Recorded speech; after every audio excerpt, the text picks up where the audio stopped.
Olá pessoal, espero que vocês estejam em paz, sejam muito bem-vindos, muito bem-vindas aqui ao meu canal. Caso você não me conheça, meu nome é Vitor e eu sou professor cientista da Unesp de Marília. Pode conferir na descrição do vídeo meu currículo Lattes para você entender melhor meu trabalho. Bem, eu vou falar para vocês aqui uma pesquisa que mostrou uma coisa interessante, importante, que ajuda não totalmente a prevenir de todos os sintomas do Alzheimer. Se a pessoa tem uma vulnerabilidade genética para Alzheimer, ela vai desenvolver, mas pode aliviar os sintomas. Ou em alguns casos até evitar. Deixa seu comentário aí, por favor. Você conhece alguém que tem Alzheimer? Você tem algum familiar que teve a doença de Alzheimer ou que tem?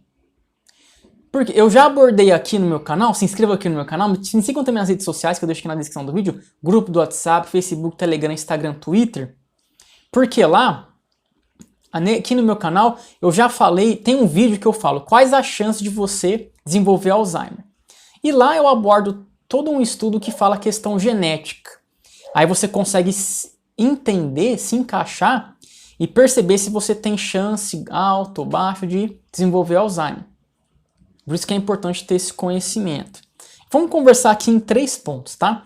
Primeiro ponto, todos eles são importantes para a gente entender o que é isso. O primeiro ponto é a condição genética do Alzheimer.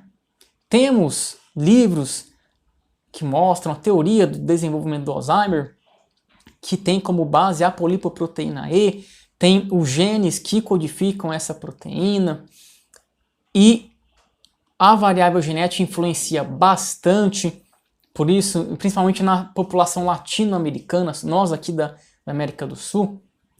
Se você já tem algum familiar com Alzheimer, tome cuidado, faça exercícios físicos para tentar aliviar os sintomas de Alzheimer. Faça também esforços cognitivos de aprendizado, memorização, que ajuda bastante a se prevenir de quadros de Alzheimer. E existe também outra variável que tem sido muito estudada, que é a microbiota intestinal. O que seria isso? Vocês já devem ter, alguém de vocês já deve ter ouvido falar sobre o intestino como o nosso segundo cérebro. Por quê? Existem muitos micro-organismos que, presentes no intestino, sintetizam neurotransmissores, hormônios que vão agir lá no nosso cérebro. Já temos evidências consistentes indicando que problemas na flora intestinal, problemas nos micro-organismos intestinais podem ser um gatilho não só para desenvolver sintomas de Alzheimer, mas também sintomas de Parkinson, entra depressão, ansiedade. Por isso, uma coisa importante também é você cuidar bem da sua flora intestinal. Mas como? Uma alimentação saudável, mais verduras, frutas, menos alimentação hipercalórica, menos fritura. Tudo isso vai agir no intestino. Mas é claro, quando você estuda, pesquisa psiquiatria, psicologia, comportamento, existem outras variáveis. É um sistema bem complexo. Mas o intestino ajuda bastante a controlar, principalmente você que já tem quadro de ansiedade, depressão, que já toma medicamento, probióticos. Aí é importante ter um contato com um nutricionista, tá? E sempre as dicas que eu passo aqui dos estudos, das pesquisas, eu ressalto, tá, pessoal? É importante, são dicas científicas que de modo algum você pode substituir algum tratamento psiquiátrico, psicológico, nem um medicamento, tá? São dicas que podem ajudar você a ter uma melhor saúde mental. É importante destacar isso. Segundo ponto, o que é isso que eu vou falar para você que ajuda a proteger? Água fria, tá? Nadar em água fria, tomar banho de água fria, tá? Aí no terceiro ponto eu vou abordar para você ter cuidado, tá? Vamos falar primeiro aqui nesse segundo ponto. Água fria. Existe uma proteína que é ativada, vamos dizer assim, fica mais fácil para a gente entender, quando a pessoa nada na água gelada, quando ela entra na água gelada, até quando toma banho na água gelada.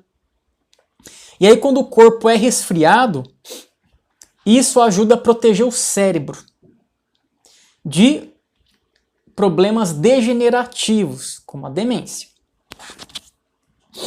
Nós temos demências, temos demência vascular, aí entra no caso a vascularização do nosso cérebro. Se o nosso cérebro está mal vascularizado,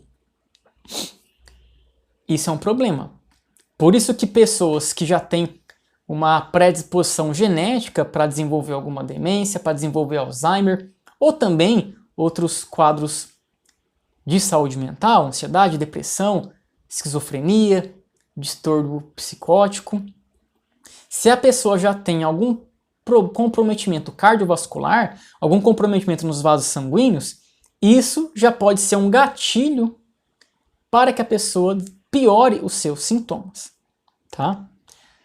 Água gelada, no estudo eles não especificaram, pelo que eu li aqui, a temperatura ideal. Mas é uma temperatura que fique abaixo da temperatura ambiente. Se você nada numa piscina de 20 graus, já é uma temperatura fria. Experimenta nadar numa piscina de 20 graus. É fria. Principalmente em época de frio. Quem nada, eu nado quase todo dia. E a temperatura que eu nado é de 25, 26 graus, 24, 22 começa a ficar frio, 23. Então 20 graus já é uma temperatura fria. Essa proteína ela é chamada de RBM3, tá? Ela é conhecida como proteína, traduzindo, é conhecida como a proteína do choque frio. E ela foi encontrada no sangue de nadadores de Londres, que são nadadores e acabam nadando na água fria. Imagina aqui no Brasil, você nadar quando está no inverno, temperatura de 20, 15 graus, já é uma temperatura muito fria para você nadar.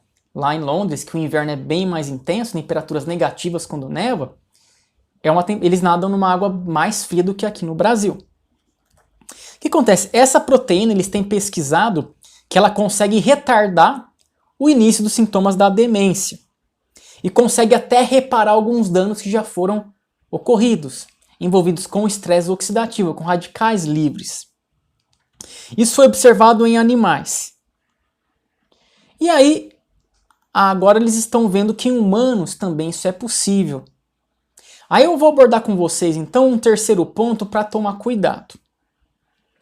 É claro, eu não estou passando uma dica para você ir nadar numa água congelante.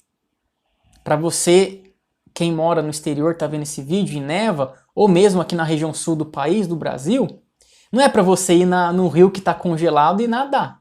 Não é isso. Porque pode causar uma reação de hipotermia. O que é esse risco de hipotermia? O risco de hipotermia ocorre quando você vai em temperaturas muito baixas, o seu corpo cai muito a temperatura e as proteínas do nosso corpo precisam trabalhar numa temperatura adequada. Porque o pH também influencia do nosso corpo. Se a temperatura está muito alta, ou se a temperatura está muito baixa, as nossas enzimas, que regulam diversos metabolismos do nosso corpo, começam a funcionar inadequadamente. É o que acontece? O seu corpo começa a se deteriorar. Eu tenho falado isso muito no meu canal, até aproveito, pessoal, procura na descrição do vídeo minhas redes sociais para se inscreverem lá, tá? Grupo do WhatsApp, Facebook, Telegram, Instagram, o Twitter também, me sigam lá. O risco de hipotermia, ele é uma coisa que precisa tomar muito cuidado. Por isso que eu abordo essa pesquisa com cuidado, tá? É um dado muito interessante de que uma temperatura de água baixa, quando você nada, estimula uma proteína que ajuda a prevenir problemas nos neurônios. Mas o risco de hipotermia tem que ser chamado a atenção, tendo em vista que pessoas que vocês podem ver, já ocorreram casos de pessoas que foram tentar quebrar recordes, entrar no Guinness Book, se eu não me engano. Podem procurar no Google, você pode procurar assim, Guinness Book, gelo, morte, óbito. A pessoa se entrou num balde gigante de gelo e por causa de hipotermia ela faleceu. A hipotermia, moradores de rua infelizmente falecem por causa de hipotermia. Então tenham cuidado com essa dica, tá? Água fria, tenta uma temperatura que você consegue aguentar e que não vai te fazer mal. E sempre, qualquer alteração na sua rotina, consulte um médico, uma médica, um profissional da saúde, tá? Um grande abraço, pessoal!